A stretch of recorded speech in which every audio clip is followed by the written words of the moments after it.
Naunawaan nga ng mga fans ang naging pahayag ni Leader Pablo or Pinunong Pablo matapos ngang magtanong si Aura, why the question is only me? Sumagot naman si Pinunong Pablo at sinabi niyang, it's your account. Hello? Lumalabas daw ang pagka-atitsyon ng Pinuno. Siyempre, Pinuno, siyempre nandun pa rin ang kanyang pagiging strict. Pero siyempre, yan ay joke-joke lamang. Samantala, grabe pinag-usapan nga ang nasabing concert ng SB19 sa Singapore mula sa SB19 and updates. SB19 makes history, biggest concert held by a Filipino act in SG. Say nga ng mga netizen, ang saya talaga sa fandom na to and I am very proud to be part of it. Nagawa nating patahimikin ang mga umaaligid because of SB19's continuous progress and achievements. No toxic engagement from winning the BBFA. The good news keeps on coming for the boys. Ang saya lang talaga. And first time na pumayag ang SG government na magbasking sila dun sa pinaggawan nila. They are unstoppable.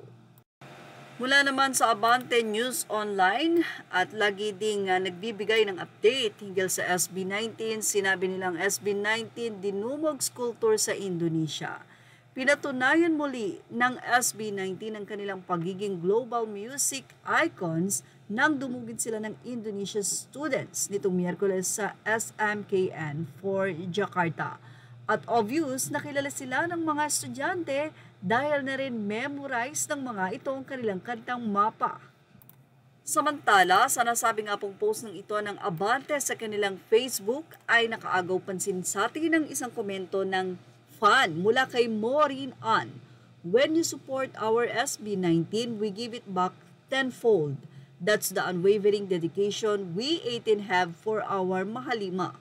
While our loyalty is strong, we embrace constructive criticism. We're not afraid to hold our voice and each other accountable when it's necessary for the growth of our community. We refuse to be complacent and we will fight back against any unjustified negativity.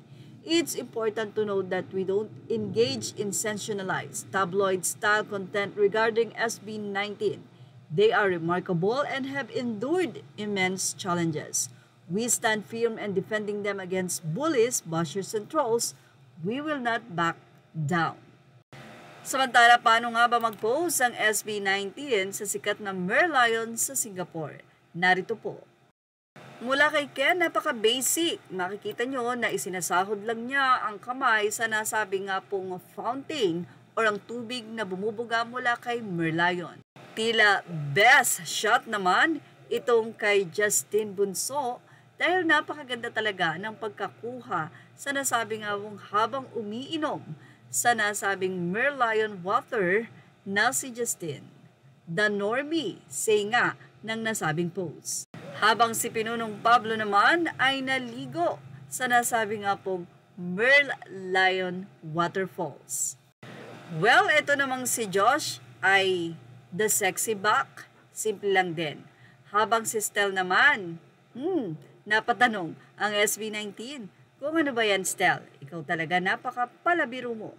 At sino ang may pinaka-best post sa Merlion sa Singapore? Ilagay ang inyong opinion sa ating comment section. Images are all credit to the rightful owners. Thank you for watching. Please like, share, and subscribe.